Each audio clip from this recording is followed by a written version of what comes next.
যে ভালোবাসায় স্বভাব মিলে। চারটি বর্ণ দিয়ে গঠিত মিষ্টি এক শব্দের নাম ভালোবাসা।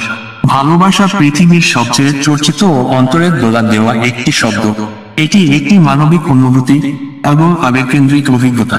বিশেষ কোনো মানুষের জন্য স্নেহের শক্তিশালী বহিঃপ্রকাশী ভালোবাসা। ভালোবাসা যদি নিঃস্বার্থ একমাত্র আল্লাহর সন্তুষ্টির জন্য হয়, তবে এর স্বভাব অফুরন্ত।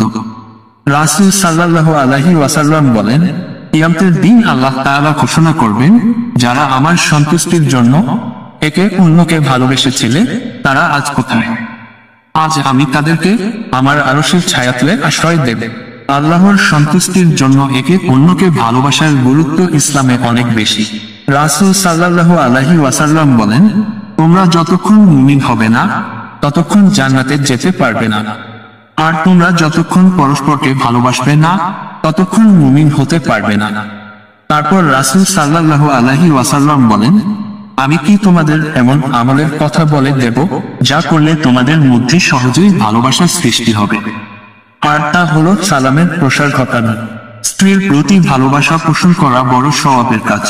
মহানবী সাল্লাল্লাহু আলাইহি ওয়াসাল্লাম স্ত্রীদের অনেক ভালোবাসতেন। তাদের সঙ্গে গল্প করতেন।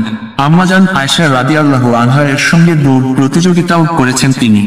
আয়েশা রাদিয়াল্লাহু আনহা পাত্রের যে অংশে মুখ লাগিয়ে পানাহার করেছেন, নবীজিও তাতে ঠোঁট লাগিয়ে পানাহার করেছেন। এছাড়া মহানবী সাল্লাল্লাহু আলাইহি ওয়াসাল্লাম শিশুদেরও অত্যন্ত ভালোবাসতেন। তাদের গালে চুমু এঁকে দিতেন, মাথায় হাত বুলিয়ে দিতেন, উপহার দিতেন, কখনো তাদের সঙ্গে খেলাধুলায় অংশ নিতেন, সালাম দিতেন। ভালোবাসার নামে বিবাহ বহির্ভূত অবৈধ যৌনাচারে লিপ্ত হওয়া ইসলামে কঠোরভাবে নিষিদ্ধ। মহান আল্লাহ তাআলা পবিত্র কোরআনে ব্যভিচারের কাছেও যেতে নিষেধ করেছেন। সুতরাং ব্যভিচারে লিপ্ত হতে প্ররোচিত করে এমন সব বিষয় ইসলামে নিষিদ্ধ। আল্লাহ তাআলা বলেন, তোমরা ব্যভিচারের কাছেও যেও না, এটা অশ্লীল ও নিকৃষ্ট আচরণ।